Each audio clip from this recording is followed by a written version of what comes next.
Hello guys, programme में चल guys यूपीटर से पीटी मॉक टेस्ट में आप सभी को स्वागत। दोस्तों, हम क्विक रिवीजन की सीरीज जो चला रहे हैं उसमें क्या करते हैं, जितने भी आपका जीएस का सेक्शन है, ठीक है, लगभग 50-60 नंबर के आसपास वो सारे करा दे, क्योंकि पैसेज वगैरह तो आप कर ही लेंगे एग्जाम में। ठीक है, तो चलिए देख लेते हैं। यहाँ पे GK, GS, current affair, economics, भूगोल, जितना भी कुछ है वो उसका प्रैक्टिस यहाँ पे करने वाले हैं। तो बहुत ही शानदार प्रश्नों का लेवल है, एक बार देखिएगा, उसके बाद ही वीडियो को लाइक करेंगे। तो चलिए देख लेते हैं। तो दोस्तों, तो गाइस पहले क्वेश्चन की बात कर लेंगे। तो कहते हैं बौद्ध धर्म के पतन का कारण नहीं था निम्न में से। भारत में जो बौद्ध धर्म पनपा, तो सभी को पता है, जो बाकी धर्म में कुरीतियाँ आई, इसी कारण नए धर्म का जो यहाँ पर जन्म हुआ, जो बौद्ध धर्म के नाम से जाना जाता है। अब यहाँ पर देखेंगे कि इसका भी पतन हो गया धीरे धीरे। तो यह पतन जो है वो किस कारण हुआ, ये आपको बताना है। तो इसमें से बोलते हैं कि एक कारण नहीं है। तो पहले देखेंगे ऑप्शन। तो कहते हैं विभिन्न संप्रदायों में बौद्ध धर्म का विभाजन, ठीक है, हीनयान और यहाँ पे महायान में बट गया, इसकी वजह से दो यहाँ पे अलग अलग हो गए। उसके बाद बौद्ध धर्म के शाही संरक्षण में गिरावट आ गई, ये भी बिल्कुल सही है। ठीक है, फिर कहते हैं शंकराचार्य जैसे अन्य संतों का उद्भव हो गया। ठीक, ये तीनों पॉइंट एकदम करेक्ट हैं, यानी कि इन सभी के कारण बौद्ध धर्म के पतन का कारण माना जाता है। लेकिन अगर ऑप्शन नंबर डी की बात कर लेंगे, ठीक है, कहते हैं बौद्ध धर्म के प्रसार के लिए पाली भाषा का अपनाना, तो ये कोई कारण नहीं है पतन का। ठीक है, भाषा कोई कारण नहीं रहता है बौद्ध धर्म के पतन का। चलिए क्वेश्चन नंबर अगला देखिए। अगले में कहा गया कि दिल्ली काल में चालीसा के नाम से पहचाने जाने वाले 40 गुलाम सरदारों का एक नया गुट किसने शुरू किया था। ठीक है, चालीसा जिसके नाम से जाना जाता था। ठीक है, चालीसा। अब ये चालीसा जो है शुरू किसके शासनकाल में हुआ था, ये आपको बताना है। तो याद रखेंगे ये जो होगा ऑप्शन नंबर बी। ठीक है, इल्तुतमिश के समय चालीसा का गठन होता है। ठीक है, याद रखेंगे। और इल्तुतमिश जो है वो मंगोलों ने कहते हैं ना कि इल्तुतमिश के समय मंगोलों ने चंगेज खान के नेतृत्व में हमला किया था।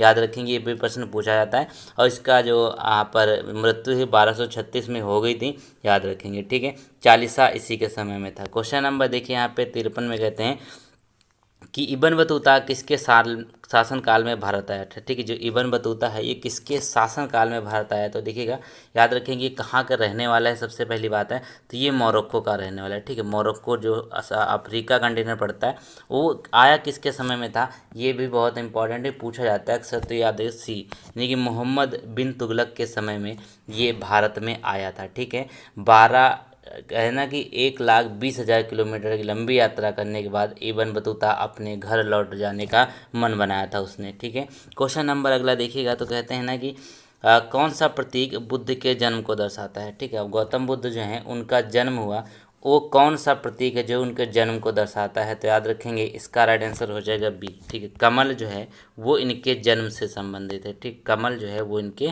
जन्म से संबंधित है, तो याद रखेंगे ये इसका करेक्ट हो गया।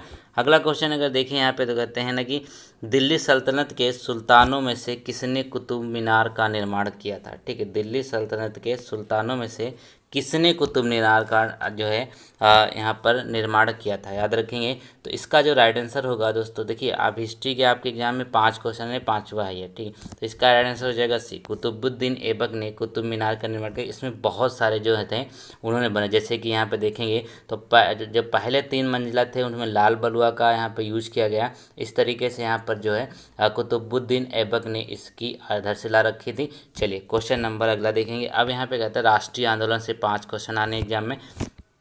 तो कहा गया कि असहयोग आंदोलन ब्रिटिश के दमनकारी शासन की निम्नलिखित में से कौन सी घटना पर प्रतिक्रिया थी। ठीक है, असहयोग आंदोलन की बात कर लेंगे तो यहाँ पर आपको इसका राइट आंसर बताना है। तो याद रखेंगे ये एक तो आपका रॉलेट एक्ट हो जाएगा और दूसरा हो जाएगा जलियांवाला बाग हत्याकांड। ठीक है, ये असहयोग आंदोलन जो है था वो इन दोनों कांडों की वजह से सबसे ज़्यादा यहाँ पर फैला हुआ था अपने कंट्री में। याद रखेंगे असहयोग आंदोलन, रॉलेट एक्ट और यहाँ पे जलियांवाला बाग हत्याकांड, इन दोनों की वजह से। ठीक है, क्वेश्चन नंबर अगर देखिए यहाँ पे, तो कहते हैं ना कि मिर्ज़ा गुलाम अहमद ने किस इस्लामी सुधारवादी आंदोलन की स्थापना की थी। ठीक, मिर्ज़ा गुलाम अहमद की बात कर लेंगे तो किस इस्लामी सुधारवादी आंदोलन की स्थापना करी थी इन्होंने, तो इसका राइट आंसर हो जाएगा अहमदिया आंदोलन। ठीक है, अहमदिया आंदोलन ये इसका करेक्ट आंसर हो जाएगा।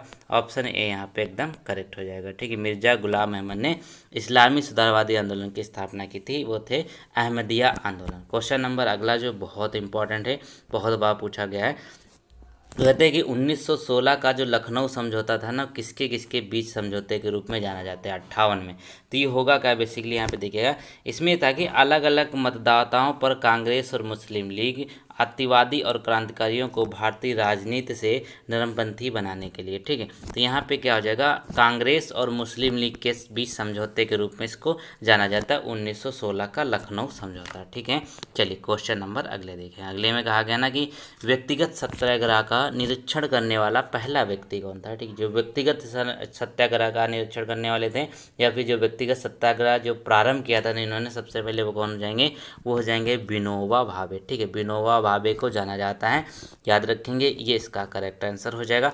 पावनार जो कर्नाटक में स्थित है वहाँ पर सबसे पहले इन्होंने इस आंदोलन की शुरुआत करी थी। ठीक है, और ये डेट कब थी, 17 अक्टूबर 1940। ठीक है, 17 अक्टूबर थी और 1940 ये डेट थी, याद रखेंगे।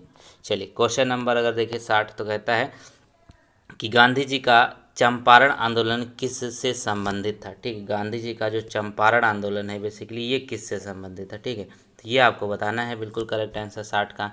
तो ये हो जाएगा क्या, ये हो जाएगा आपका 60 का राइट आंसर बी से संबंधित है। ठीक है, किससे, नील या फिर इंडिगो श्रमिकों से संबंधित मुद्दे जो हुआ करते थे वो इससे संबंधित है। चंपारण आंदोलन था जो वो नील खेती से संबंधित है, याद रखेंगे। इसका यहाँ पे नेतृत्व किसने किया था, गांधी जी ने इसका नेतृत्व किया था। क्वेश्चन नंबर अगला देखिए, अब देखिए भूगोल के आपके प्रश्न आने ना एग्जाम में, उसमें देख लेते हैं। तो कहते हैं जो लोकटक है वो क्या है। ठीक है, लोकटक जो है वो है क्या बेसिकली, तो याद रखेंगे ये उत्तर पूर्व भारत की यहाँ पर एक ताजे पानी की मीठी झील है। ठीक है, और इसका राइट आंसर जो हो जाएगा ये हो जाएगा, एक तो इसको यहाँ पे झील तो पता है, अब यहाँ पे लोकटक जो है कहाँ पे, याद रखेंगे सिक्किम में स्थित है। ठीक है, कहाँ पर, सिक्किम में ये स्थित है। चलिए हो गया। क्वेश्चन नंबर अगला देखेंगे यहाँ पे 62 में, तो कहते हैं डैश भारतीय बंदरगाह ज़्यादातर चक्रवातों से प्रभावित होता है। ठीक, इनमें से कौन सा भारतीय बंदरगाह है जो चक्रवातों से प्रभावित होता है। तो 62 का राइट आंसर क्या हो जाएगा यहाँ पर, वो आपको बताना है। तो जल्दी से ये क्या हो जाएगा, बेसिकली यहाँ पर आपका सी हो जाएगा। ठीक है, क्या होगा, सी। सी में मतलब क्या है, ये जो पारादीप है ना, सबसे ज़्यादा यहाँ पर चक्रवातों से प्रभावित होता है। तो ऑप्शन नंबर यहाँ पे सी करेक्ट होगा। अगले क्वेश्चन की बात कर लेंगे दोस्तों यहाँ पर, तो कहते हैं ना कि मेघालय डैश पठार का विस्तार है। ठीक है, जो मेघालय है ये किस पठार का विस्तार बेसिकली माना जाता है। क्वेश्चन का लेवल बहुत ही अच्छा है, आप देख ही रहे होंगे। तो मेघालय जो है वो किसका है, तो इसका राइट आंसर हो जाएगा यहाँ पर ऑप्शन नंबर सी, यानी कि जो प्रायद्वीपीय पठार है उसी का एक हिस्सा माना जाता है मेघालय। ठीक है, याद रखेंगे। परंपरागत रूप से अगर बात करते हैं तो यहाँ पर देखिए पठार है, जैसे गारो, खासी, जयंतिया, ये पहाड़ियों में विभाजित हैं। ठीक है, याद रखेंगे। यहीं पर सबसे ज़्यादा वर्षा भी होती है, तो ये अभी आपको पता होना चाहिए। और किस मानसून से होती है, दक्षिण पश्चिम मानसून से होती है। क्वेश्चन नंबर देखिए 64, तो इसमें कहा गया ना कि निम्नलिखित में से किस राज्य में काली मिट्टी पाई जाती है। अब काली मिट्टी जिस राज्य में पाई जाती है वो राज्य कौन सा है, तो 64 का राइट आंसर क्या हो जाएगा, वो हो जाएगा यहाँ पर आपका ऑप्शन नंबर बी। ठीक, गुजरात का जो क्षेत्र है वहाँ पर काली मिट्टी सबसे ज़्यादा पाई जाती है अपने भारत में। ठीक है, बेसिकली ये जो है इसको रेगुर मिट्टी के नाम से भी जाना जाता है। और काली मिट्टी जो है कहते हैं कि ये लाल लावा जो निकलता है ना पृथ्वी के अंदर से, उसको ठंडा होने के बाद ये बनी, और इसी कारण ना इसमें दरारें भी पड़ जाती हैं और इसमें बहुत ज़्यादा नमी होती है और ये मिट्टी जो है धारण खराब हो जाती है। ठीक है, इसमें देखिए। चलिए क्वेश्चन नंबर अगला देखिए, तो कहते हैं भारत में एकमात्र पाइराइट उत्पादक राज्य कौन सा है। ठीक है, भारत में जो एकमात्र पाइराइट जो पाया जाता है, एक खनिज है बेसिकली, तो ये इसका जो उत्पादन करता है वो राज्य आपको बताना है। तो इसका राइट आंसर क्या हो जाएगा, झारखंड। ठीक है, झारखंड एक ऐसा राज्य है जहाँ पर पाइराइट आपको देखने को मिलता है अपने भारत में, बाकी कहीं भी नहीं मिलता है। ठीक है, झारखंड में कहाँ मिलता है, पाइराइट मिलता है। क्वेश्चन नंबर देखिए 66, तो कहते हैं ना कि अब इकोनॉमिक्स के 5 क्वेश्चन आने हैं आपके एग्जाम में। ठीक है, 5। तो कहते हैं लागत जन्य मुद्रास्फीति के लिए निम्न में से कौन सा या फिर कारण नहीं है। तो 66 में देखिएगा तो ये होगा क्या यहाँ पर, अब ये कारण कौन सा नहीं है ये बोला गया मुद्रास्फीति के लिए। तो पहला क्या होता है, वस्तुओं की जमाखोरी और अटकलबाजी से मुद्रास्फीति होता है, बिल्कुल सही बात है। दोषपूर्ण आपूर्ति श्रृंखला ये भी सही है। अप्रत्यक्ष करों में वृद्धि ये भी सही। ठीक है, अब क्या गलत है यहाँ पर, वो होगा राज्य द्वारा उधार में वृद्धि। अगर राज्य द्वारा उधार में वृद्धि कर दी जाएगी तो देखिए मुद्रास्फीति पे इससे कोई भी फर्क नहीं पड़ता है। क्वेश्चन नंबर अगला देखिए, तो कहा गया कि भारतीय रिजर्व बैंक क्या है। ठीक है, यहाँ पे बोला गया भारतीय रिजर्व बैंक जो वो है क्या। तो 67 में देखिए, ये बेसिकली यहाँ पे एक वैधानिक निकाय है। ठीक है, ये क्या है, ये एक वैधानिक निकाय है। ठीक है, 67 का राइट आंसर। ये यहाँ पे अभी आपको पता है कि इसकी स्थापना कब होती है, 1935 में होती है। ठीक है, चलिए क्वेश्चन नंबर अगला देखेंगे। अगले में कहा गया है यहाँ पर कि भुगतान संतुलन जो होता है बेसिकली यहाँ पे बैलेंस ऑफ पेमेंट यानी बीओपी के संबंध में अनुमानित जो अनुदान निम्न में अंतर्गत शामिल है। ठीक है, यहाँ पे 68 में बताइए तो क्या हो जाएगा, डी हो जाएगा। यहाँ पे अदृश्यता हो जाएगा, ऑप्शन नंबर डी करेक्ट हो जाएगा, ये अदृश्यता हो जाएगा। क्वेश्चन नंबर यहाँ पे देखिए तो कहते हैं ना कि निम्न ब्याज नीति को डैश के रूप में भी जाना जाता है। ठीक है, निम्न ब्याज नीति को डैश के रूप में जाना जाता है। 69 की अगर बात कर लेंगे तो इसका राइट आंसर होगा क्या, बेसिकली वो हो जाएगा यहाँ पे ऑप्शन नंबर सी। ठीक है, क्या होगा, जो सस्ती ऋण नीति होती है ना, इसको निम्न ब्याज नीति के रूप में भी हम जानते हैं। क्वेश्चन नंबर 70 में देखिए तो कहा गया कि भारत में मुद्रास्फीति को किस आधार पर मापा जाता है। ठीक है, भारत में अगर मुद्रास्फीति को नापने की बात आती है तो इस पर कौन सा आधार होता है, कौन सी बेसिक चीज़ें होती हैं जिस पे इसको मापा जाता है। ठीक है, तो ये होगा क्या, बेसिकली यहाँ पे आपका उपभोक्ता मूल्य सूचकांक। ठीक, इस पे उपभोक्ता मूल्य सूचकांक जो होता है उसके आधार पर इसको माना जाता है या फिर मापा जाता है। तो याद रखेंगे करेक्ट आंसर होगा सी। अगला क्वेश्चन यहाँ पे क्या कहता है कि निम्नलिखित में से कौन सी भारतीय संविधान की एकात्मक विशेषता नहीं। अब संविधान से भी आपके 5 क्वेश्चन आने हैं एग्जाम में। ठीक है, इसको भी ध्यान में रखिएगा। अब यहाँ पे कहते हैं ना कि भारतीय संविधान की एकात्मक विशेषता इनमें से नहीं है, तो ये होगा क्या राइट आंसर इसका, वो हो जाएगा यहाँ पे शक्तियों का विभाजन। ठीक है, अब देखिए अगर यहाँ पे एकीकृत न्यायपालिका और अखिल भारतीय सेवा कर अंतर बात करते हैं तो ये क्या है, एकात्मक विशेषता है। शक्तियों का विभाजन जो है वो एकात्मक नहीं है। ठीक है, याद रखेंगे। चलिए क्वेश्चन नंबर अगला देखेंगे। यहाँ पे कहते हैं 72 में कि निम्नलिखित में से कौन सा भारतीय संविधान की प्रस्तावना का हिस्सा नहीं है। अब जो भारतीय संविधान है ना, इसकी प्रस्तावना है, इसको यहाँ पे संविधान की आत्मा भी कहा जाता है इसकी प्रस्तावना को। ठीक है, अब यहाँ पे देखिएगा तो इसका जो राइट आंसर क्या होगा, बेसिकली इससे पहले कुछ चीज़ें जानना जरूरी है आपके लिए। जैसे 42वां संविधान संशोधन है, ठीक है, इसके तहत क्या हुआ था, समाजवादी शब्द, धर्मनिरपेक्ष शब्द, ठीक है, ये शब्द जोड़े गए।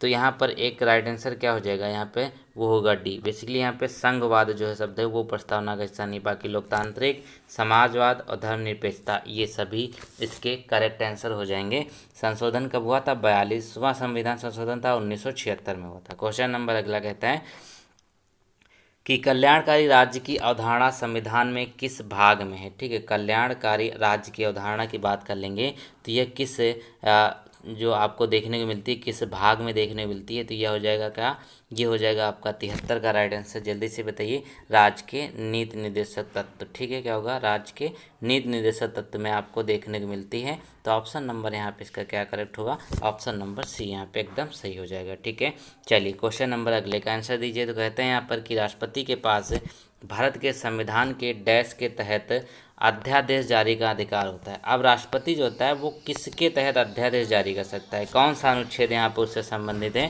तो याद रखेंगे ये हो जाएगा ऑप्शन नंबर ए वाला। ठीक है, क्या होगा, अनुच्छेद 123 जो है इसके तहत क्या होता है, ये अध्यादेश जारी कर सकता है राष्ट्रपति। और जो 213 है ना, 213 ये राज्यपाल से संबंधित होता है। ठीक है, ये कौन सा है, 44, ये सिविल संहिता होता है। ठीक है, नागरिक सिविल संहिता से।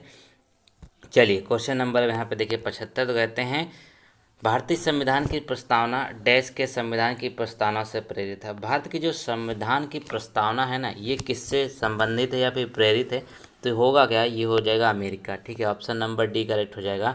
अमेरिका से यहाँ पे जो संविधान जो प्रस्तावना है ये इससे बिल्कुल यहाँ पर संबंधित है। ठीक है, ऑप्शन नंबर डी करेक्ट होगा।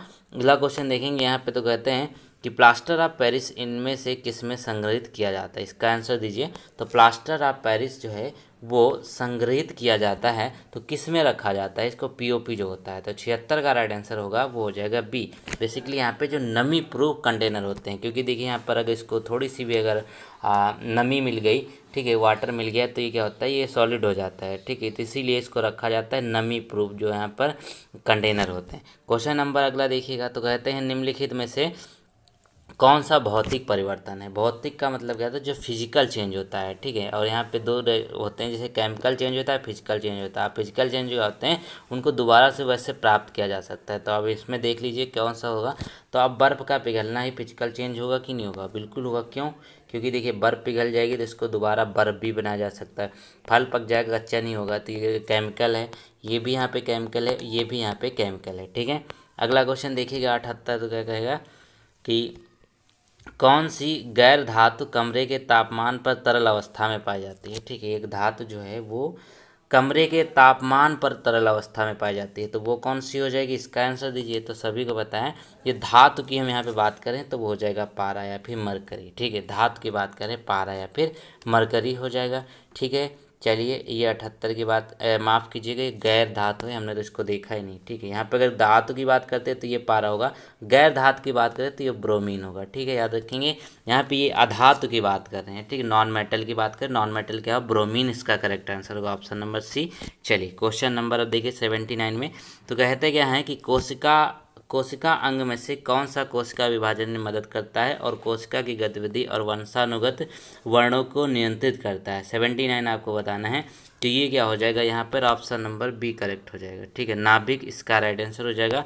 नाभिक यहाँ पर वंशानुगत वर्णों को नियंत्रित करता है। क्वेश्चन नंबर देखिए अगला, तो कहते हैं यहाँ पर कि निम्नलिखित में से कौन सा विटामिन रक्त जमावट के लिए मुख्य रूप से जिम्मेदार है। ठीक है, अब ब्लड की क्लॉटिंग के लिए जो जिम्मेदार है वो कौन सा हो जाएगा, ये तो सभी को पता है, विटामिन के होता है। ठीक है, जो विटामिन के होता है ये होता क्या है, बेसिकली ये रक्त का थक्का जमने में मदद करता है। ठीक, ये नहीं कि पूरा यही मदद करता है, ये रक्त का थक्का जमने में मदद करता है। चलिए क्वेश्चन नंबर अगला देखिएगा यहाँ पे, तो कहते हैं कि जो पोलोमी घटक है निम्नलिखित में से किस खेल से संबंधित है। ठीक है, पोलोमी घटक जो है वो किस खेल से संबंधित है, तो निम्नलिखित में से ये आपको राइट आंसर बताना है। तो 81 का जो राइट आंसर है दोस्तों वो हो जाएगा ऑप्शन नंबर सी, ये टेबल टेनिस से संबंधित होता है पोलोमी घटक। ठीक, किससे संबंधित होता है, टीटी या फिर टेबल टेनिस से होता है पोलोमी घटक। क्वेश्चन नंबर अगला देखिएगा तो बहुत ही आसान है, तो कहते हैं कि जो माय एक्सपेरिमेंट विद ट्रुथ जो है इसके लेखक कौन है। ठीक है, ये बहुत ही शानदार पुस्तक है महात्मा गांधी जी की। ठीक है, याद रखेंगे, ये आपका राइट आंसर हो जाएगा ऑप्शन नंबर सी। ठीक है, महात्मा गांधी जी की ये पुस्तक है जिसका नाम है माय एक्सपेरिमेंट विद ट्रुथ। ठीक है, इसको पढ़ना चाहते हैं तो पढ़ लीजिएगा, ये बहुत ही बेहतरीन ये करती। क्वेश्चन नंबर कहते हैं कि अंतरिक्ष में पहला भारतीय कौन है। ठीक है, पहला भारतीय कौन है जो अंतरिक्ष में गया था, तो ये कौन हो जाएंगे, राकेश शर्मा। ठीक है, राकेश शर्मा जो है ये पहले अंतरिक्ष यात्री हैं जो गए थे, को ऑप्शन नंबर यहाँ पे ए एकदम करेक्ट हो जाएगा।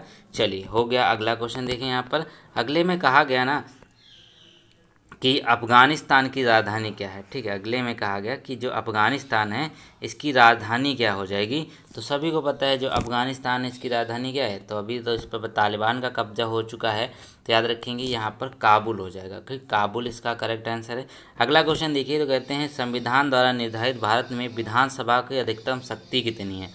अब इस संविधान के द्वारा निर्धारित जो विधानसभा है इसमें अधिकतम शक्ति कितनी हो सकती है, तो याद रखेंगे ये हो जाएगा आपका 500, यानी कि 500 से ज़्यादा नहीं हो सकती है, और कम से कम 60 होता है और अधिकतम कितना होता है 500 होता है। ठीक है, क्वेश्चन नंबर अगर देखिए 86 में, तो अब देखिए क्या कहते हैं कि ब्लू फ्लैग कार्यक्रम निम्नलिखित में से किस संगठन के द्वारा आयोजित किया जाता है। ब्लू फ्लैग कार्यक्रम की बात कर लेंगे तो ये है क्या, ये है आपका ऑप्शन नंबर ए करेक्ट, यानी कि फाउंडेशन फॉर इन्वायरमेंटल एजुकेशन। ठीक है, फाउंडेशन फॉर इन्वायरमेंटल एजुकेशन के द्वारा ब्लू फ्लैग कार्यक्रम चलाया जाता है।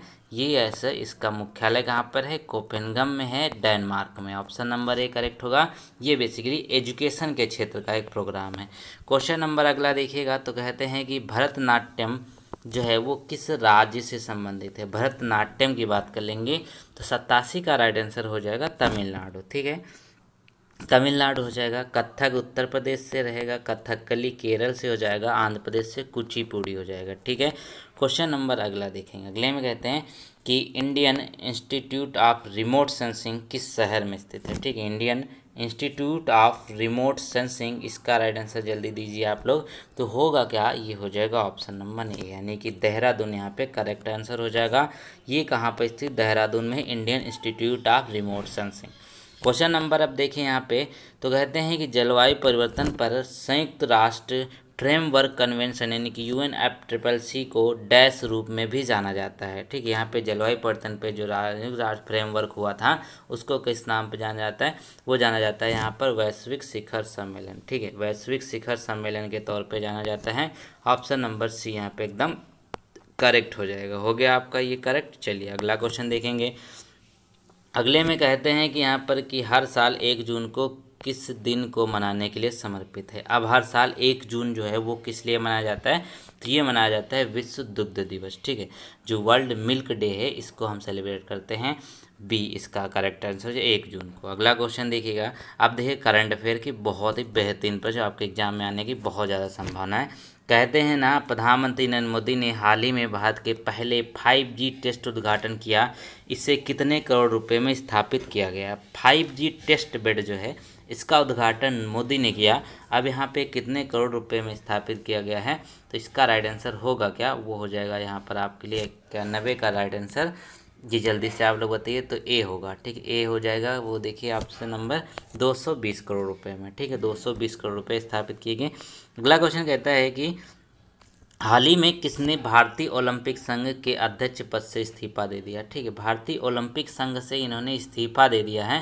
तो ये कौन हो जाएंगे? ये हो जाएंगे आपके ए वाले, यानी कि जो कहोंगी राहुल सचदेवा, ठीक है, राहुल सचदेवा यहाँ पर जो है ये माफ़ कीजिएगा, राहुल सचदेवा नहीं होंगे, ये होंगे नरेंद्र बत्रा, ठीक है, ये हाल ही का क्वेश्चन है, नरेंद्र बत्रा इसके करेक्ट आंसर हो जाएंगे, ये याद रखेंगे, ठीक है।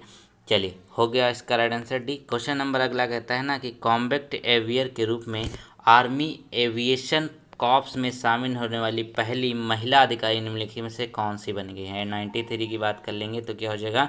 ये हो जाएगा कैप्टन अभिलाष बराक, ठीक है, कैप्टन अभिलाष बराक जो है वो बन गई हैं कॉम्बैट एविएटर के रूप में आर्मी एविएशन कॉर्प्स में शामिल होने वाली पहली महिला अधिकारी। क्वेश्चन नंबर अगला देखिए, तो कहते हैं कि किसने हाल ही में ट्विटर के निदेशक मंडल से इस्तीफा दे दिया? अब ट्विटर से यहाँ पे इस्तीफा दे दिया, तो अभी सीईओ कौन है? अभी है यहाँ पे पराग अग्रवाल, ये करंट की बात है, अभी के हैं। और यहाँ पे इससे पहले कौन थे जिन्होंने इस्तीफा दिया? वो थे जैक डार्सी। करेक्ट आंसर क्या होगा आपका? जैक डार्सी हो जाएगा, क्योंकि इन्होंने क्या किया? इस्तीफा दे दिया। इसी के बाद पराग अग्रवाल को सीईओ बनाया गया ट्विटर के, और ट्विटर को यहाँ पर खरीद लिया गया है किसके द्वारा?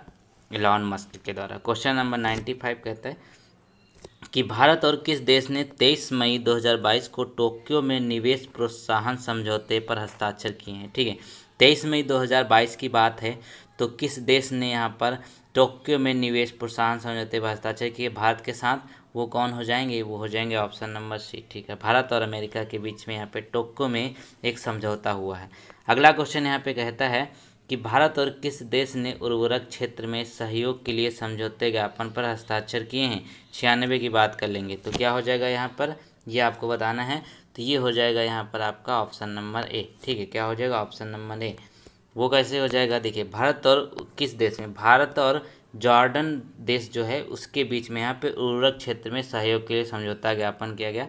अगला क्वेश्चन यहाँ पे 97 कहता है कि भारत वैश्विक यात्रा और पर्यटन विकास सूचकांक में फिसल कर कितने स्थान पर आ गया? ठीक है, वैश्विक यात्रा पर्यटन विकास की बात कर लेंगे तो ये किस स्थान पे आ चुका है? ये हो जाएगा यहाँ पे 54। इस 2022 की रैंकिंग है, तो वो कितने पे है? 54 नंबर पे आ गया। भारत की बात करते कितने नंबर पे? 54 नंबर पे है, याद रखेंगे।